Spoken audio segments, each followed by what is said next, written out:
Quand je suis arrivé sur YouTube, il y a vraiment ce culte de il faut te montrer. Je suis très complexé par l'intégralité de mon physique et que je me déteste physiquement. Ma chaîne YouTube a changé ma vie.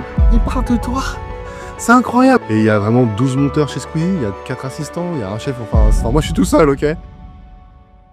Comment te présentes-tu? Alors je me présente souvent en tant qu'Afi ou Alphonse. Alors, on m'appelle de plus en plus Alphonse, où les tendances se sont inversées, ça c'est rigolo. Je dis que je suis auteur.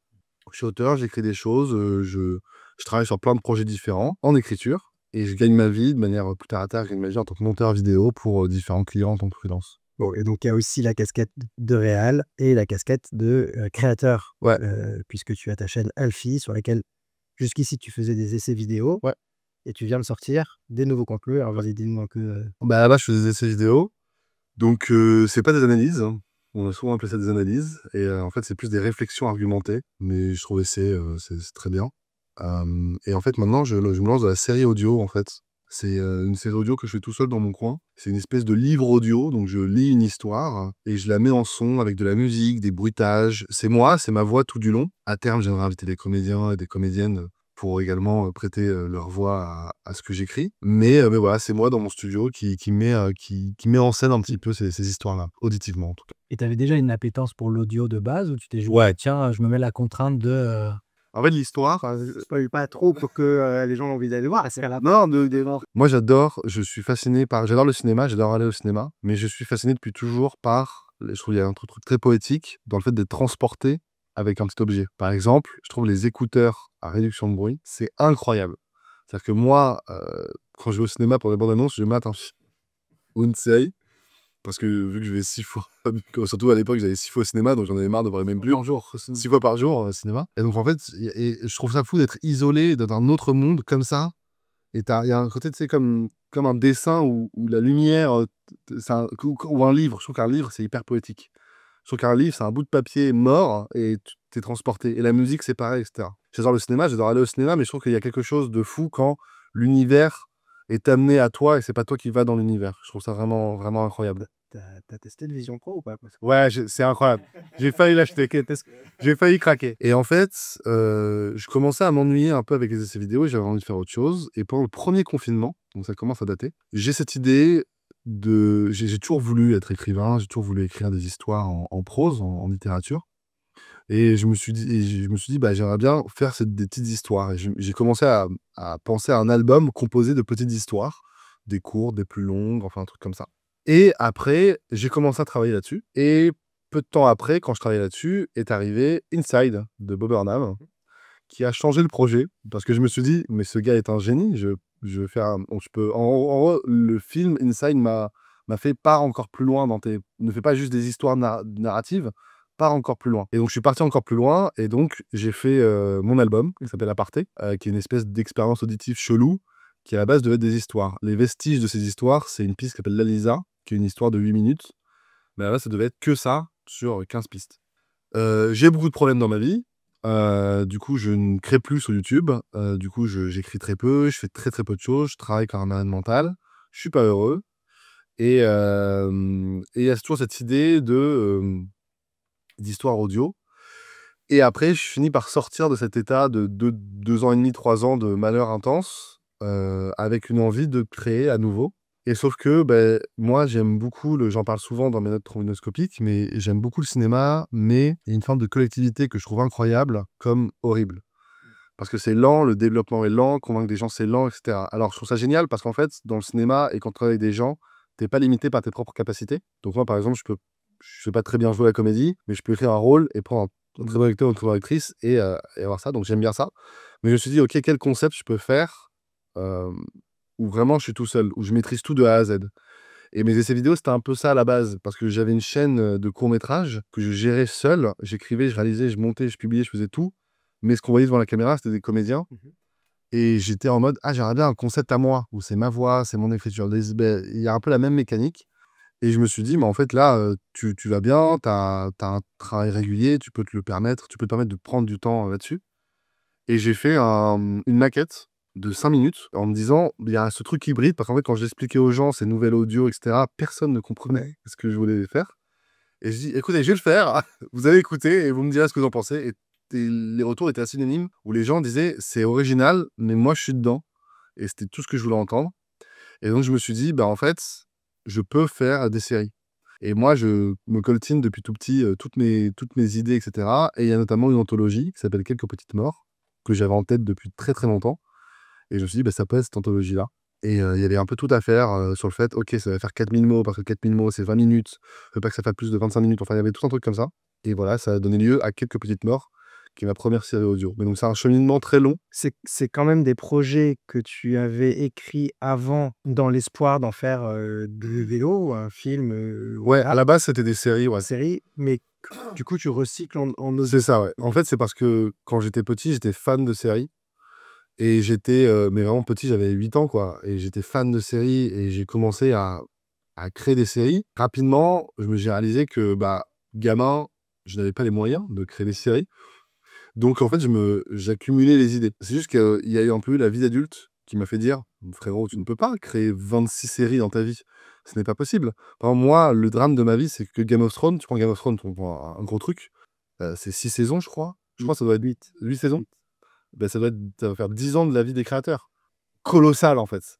Et moi, je sens, peut-être c'est très prétentieux de le dire, mais je sens que Game of Thrones, un univers de fantasy, j'en ai un, j'ai des histoires, mais j'ai pas envie de passer 10 ans sur ça. J'ai envie d'écrire un livre sur ça. Il y a ce paradoxe-là, et en fait, je me suis rendu compte, ça a été un vrai deuil à faire qui, pour le coup, qui m'a rendu un peu triste. Genre vraiment, j'insiste sur le mot deuil, sur le fait que j'ai réalisé que j'aime bien l'audiovisuel, j'aime bien le cinéma et les séries, mais c'est pas ça que je dois faire. Dans le sens où j'ai pas la patience, la méthodologie et surtout, j'ai pas la productivité digne d'un, je sais pas, un Christopher Nolan qui va passer 4 ans d'abnégation sur son film. Moi, je suis pas comme ça. Moi, je suis plus comme. Moi, je suis un grand fan de Stephen King. Ben, il écrit plein de romans. Il écrit un roman tous les 6 mois, etc. Je suis plus dans cette mécanique-là de productivité, d'envie de raconter. Parce que moi, j'aime faire, tu vois.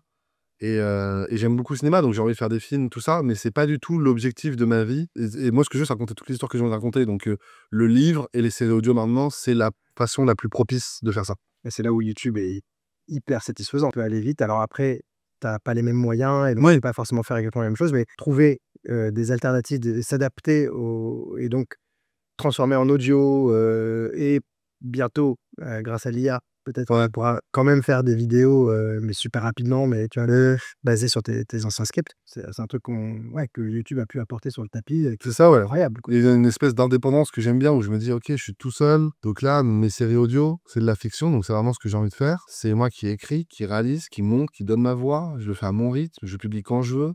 Je suis indépendant.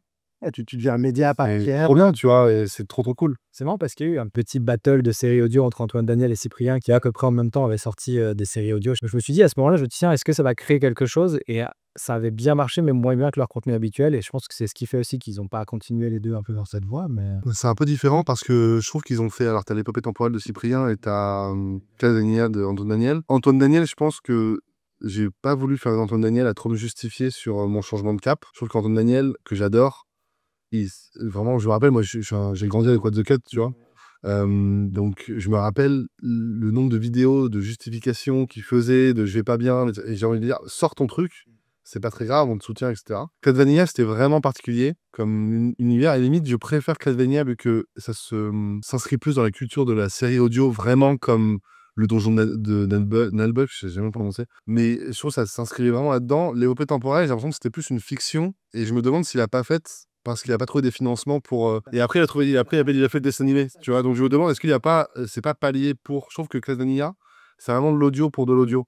Je trouve que l'épopée temporelle, qui est génial aussi, et vraiment, je minimise pas du tout les deux séries. Est-ce qu'il n'y a pas une envie d'abord de faire un dessin animé, on n'a pas trouvé les financements, on va le faire en audio, etc. Ce que je fais, c'est une série audio parce que j'aime bien officialiser ça comme une série, mais je trouve que c'est un peu différent parce que c'est plus solo, tu vois, c'est plus un livre audio. Ce que j'ai, c'est cool, en tout cas, je pense. Et je retrouve la même sensation que quand je faisais des essais vidéo. Et au début, bah, il y avait. En vrai, quand j'ai commencé les essais vidéo, personne faisait de la voix off, quoi. Tout le monde faisait de la critique face caméra. Personne faisait du décortiquage de films. On faisait de la chronique, il y avait Cross Chroma, etc. Il y avait le Fossoyeur, tout ça, mais il n'y avait pas un décortiquage en 10 minutes. et il y a toujours pas, hein. Bah, maintenant, ça se fait de plus en plus. Le Fossoyeur, maintenant, l'a un peu changé ça. Bon, il y avait la séance de Marty qui le faisait à une époque. Maintenant, il fait une vidéo tous les 10 ans. J'ai oublié le nom de la super chaîne en voix off, pardon. Camos. Ah, Ego. Ego, voilà. Merci. Mais ça, c'est un truc, quand je suis arrivé sur YouTube, il y a vraiment ce culte de il faut te montrer. Si tu te montres pas, ça ne peut pas fonctionner. Il y avait quelques trucs de niche type HAL 236, etc. Mais grosso modo, si tu te montres pas, ça peut pas fonctionner. Et HAL 236, il y avait ces ambiances-là, des vidéos qui durent 1 heure que j'adore, hein, je suis vraiment fan. Mais il n'y avait pas ces vidéos courtes, 10 minutes, boum, il y a un propos, tac, tac, tac, c'est hyper incisif. Et je trouve que là, la série audio, non seulement moi, quand je l'ai créée, je trouve que je retrouve un peu cette énergie du début quand j'avais commencé YouTube. Et en plus de ça, les commentaires, je trouve, ressemblent beaucoup à mes premiers commentaires. Putain, c'est original, j'ai jamais écouté ça. Je suis hyper enthousiaste à ce niveau-là. Et tu as eu un cheminement un peu original parce que, donc, comme tu disais, tes essais vidéo, c'est de la voix off. Ouais. Et là, pour annoncer une série audio, tu es de passer Ouais. face caméra, en fait. Bah, parce que je me suis dit, en fait, je suis pas Daft Punk, et à moins de créer un culte autour de mon anonymat, non, c'est parce qu'en fait, je me suis déjà montré. Si je m'étais jamais montré, Oui, ça aurait été le je reveal. pense que ça aurait été un reveal assez fou, mais je pense que je me serais pas montré, j'aurais continué là-dessus. Mais le fait est que parfois, je me montrais à la fin des vidéos, j'ai fait le frame plusieurs fois, les gens sur Instagram, je fais des stories où je me montre, il y a des photos de moi, et je me suis dit, mec, ça sert à rien de pas te montrer, quoi. Genre, si on cherche, on te trouve. Et puis, il y a peut-être un moment donné où tu vas vouloir faire des partenariats parce que l'argent, Parce que hein, c'est dans la on tente. peut faire petit partenariat facecam. Oui, c'est ça. Parce qu'en plus, t'as pas voulu faire un concert à la cérémonie d'ouverture des Jeux Olympiques. Donc, à un moment, il faut assumer. Bah oui, je sais. Et aussi, il y a un truc, c'est que je suis très complexé par l'intégrité de mon physique et que je me déteste physiquement. Donc il y a aussi une envie, ça c'est mon petit chemin personnel, de combattre ça en se montrant plus. Voilà, mais ça c'est de moi à moi. Et en tant que moteur, tu as un parcours scolaire ou tu as tout appris en autodidacte? Ça a un parcours de... Bah, j'ai fait une école de montage, j'ai une école de cinéma, j'ai fait 1 an de fac et 2 ans d'école de cinéma, avec une dernière année spécialisée montage. Sorbonne Paris 3, bonne expérience, LCF, horrible. Très cher pour pas grand-chose. La deuxième année était cool, hein. Elle était dense, mais la troisième était vraiment vide, quoi. Payais 8 000 € et t'avais 3 matinées de cours par semaine. Donc c'est colossal, en fait. J'ai surtout appris pendant 6 mois Avid, qui est un logiciel de montage extrêmement compliqué. Donc ça, j'étais content. Mais Avid, ça coûte cher. On avait une licence étudiante pour première. Et donc j'ai à côté, je faisais mes courts-métrages indépendants.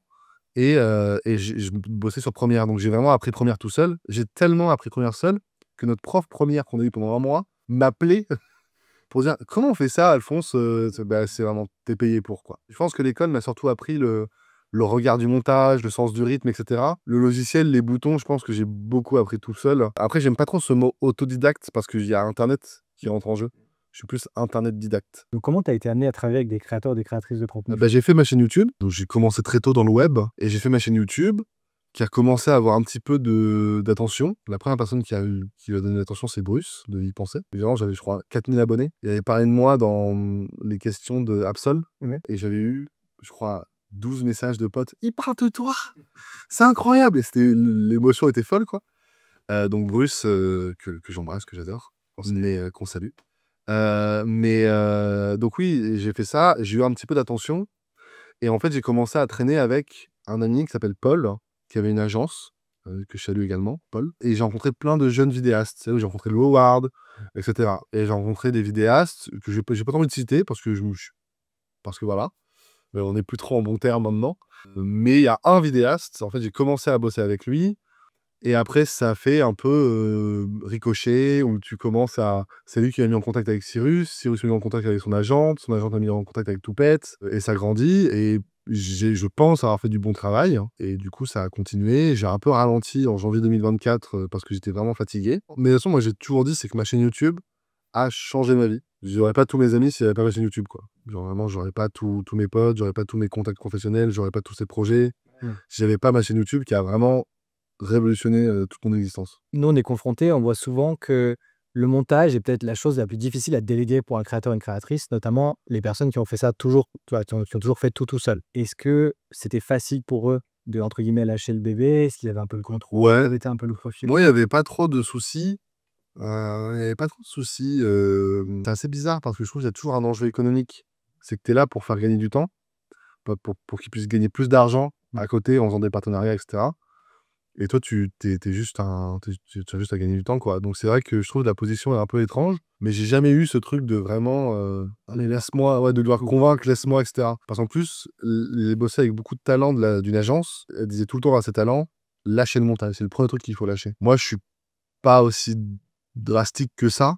Je pense que c'est pas le premier truc qu'il faut lâcher. Ça dépend ce que tu fais. Tu prends un L236, s'il lâche le montage, Bonne chance. moi, t'imagines, tu lâches le montage, qu'est-ce que je fais, tu vois? Donc, je trouve qu'il faut lâcher les bonnes choses. Et je suis toujours tombé sur des vidéastes qui lâchaient pas, mais qui collaboraient, qui cherchaient à avoir un nouveau regard, etc.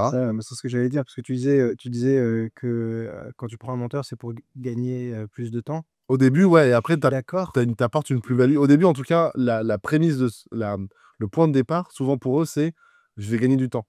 Et après, le monteur arrive et dit bah, en fait, moi, je sais faire des trucs que tu sais pas faire. Surtout, je pense que ce qui a changé, c'est Squeezie et ses grands concepts. Ouais, par exemple. Parce que Squeezie et ses grands concepts, ils ont montré le montage. Ouais. Les gens ont fait waouh, le montage, c'est fou. Ça, Le nombre de vidéastes qui m'ont dit hey, j'ai vu cette vidéo de Squeezie, tu veux pas faire le même effet? Je suis genre, bah, tu me payes un tiers de ce que Squeezie paye son monteur, donc non, en fait, je ne peux pas. Et il y a vraiment 12 monteurs chez Squeezie, il y a 4 assistants, il y a un chef, enfin, il y a un motion design, il y a un DA, enfin, moi, je suis tout seul, ok? Et aujourd'hui, on charge des monteurs pour une plus-value. Et d'ailleurs, on voit dans la bande démo des monteurs, ils montent plein d'effets, ouais, et je suis en mode, t'es motion designer. c'est ça. C'était pas que monteur, t'es motion designer, ce qui change beaucoup de choses en termes de titres, en termes de prix, en termes de capacité, en termes de compétences. T'es motion designer, en fait, t'es pas monteur. Et le truc, c'est que quand tu commences à dire le montage, c'est le storytelling, c'est tout ça, un vidéaste lambda aujourd'hui, tu l'as un peu perdu. Lui, il fait non, non, mais moi, je veux que un mème, tu vois, je veux des mèmes. Hein.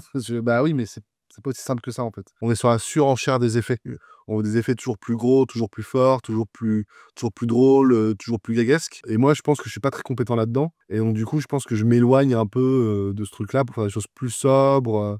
Voilà, je pense. C'est une tendance aussi qui revient, le plus sobre, le plus authentique, le plus, tu vois? Et c'est juste 2 types de créateurs et de créatrices différents. Mais par exemple, c'est tout bête, mais tu prends Cyrus North, qui est un super créateur. Moi, j'étais monteur pour Cyrus North avec Les Merdes. Êtes-vous des merdes? C'est fou de dire ça comme ça, mais avec Êtes-vous des merdes? Donc, beaucoup de montage, fond vert, plein de mèmes, etc. Et après, j'étais monteur pour ces vidéos, qui appelaient ça des vidéos de flux, qui sortaient tous les mercredis.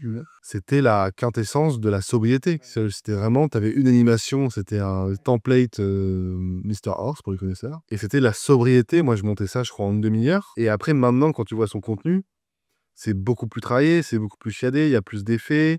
Et même quand tu vas sur... J'en ai fait d'ailleurs une story sur le fait qu'il raconte des histoires maintenant. Parfois, les vidéos durent 1 heure. Il y a des textes, d'animation, des choses comme ça. Donc, je pense qu'il y a une envie d'avoir des effets.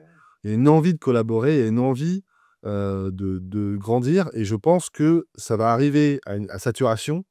Et je pense que dans 3-4 ans, peut-être un peu plus tôt, mais en tout cas, je pense que dans 3-4 ans, il y aura un nouveau créateur qui va revenir à une vidéo face caméra où il parle comme Cyrus North, je le faisais, parce que moi, j'adorais comment Cyrus North, c'était lui sans musique qui parle. Quand j'avais vu ça la première fois, je me rappelle, c'était pour le Tinder, le syndrome de Tinder, où il avait sa petite casquette avec l'hélice. Et j'ai fait, il n'y a pas de musique, il n'y a pas de zoom, ça fait du bien de fou, en fait. Ça a l'air de dingue. Bah, je pense qu'on y est même déjà revenu, même en réaction au contenu court, qui sont très épileptiques. Ouais. Qu'on revoit justement, justement des essais, des critiques, des analyses, des vidéos qui sont plus longues, où certains rebalancent de l'effet, mais c'est pareil, tu peux pas tenir 1 heure avec des effets comme si tu étais sur un Ouais. short ou un C'est ça, ouais, exactement, ouais. vraiment tu satures, quoi. Je pense que les outils de montage qui évoluent, hein, tu es très bien placé pour le savoir avec les IA, et cetera, arrivent de plus en plus à te faire un montage jump cut entre guillemets très YouTube, mais ça va peut-être s'aseptiser un petit peu, enfin ça va un peu s'unifier. Bah ouais. Et il y a celles et ceux qui vont continuer à mettre la main dedans et en fait, petit à petit, même sans s'en rendre compte, on va se dire: «Tiens, là, c'est plus intéressant que juste un bout à bout qui certes était bien fait, il y avait des transitions, des flashs, des ce que tu veux». C'est ça, ouais. En fait, maintenant, peut-être, je pense que... Je sais que là, j'essaye de trouver... j'essaie de créer des contenus verticaux. J'essaie de faire de la poésie. Et essayer de trouver une recette, en fait, qui va plus loin, qui mélange sobriété, qui mélange plein de choses. Donc, je fais plein de tests dans mon studio. Et c'est trop galère, quoi. Parce que je veux pas un truc épileptique, je veux pas un truc trop sobre et tout. Et je veux pas un truc qu'une IA peut faire, je veux un truc personnel.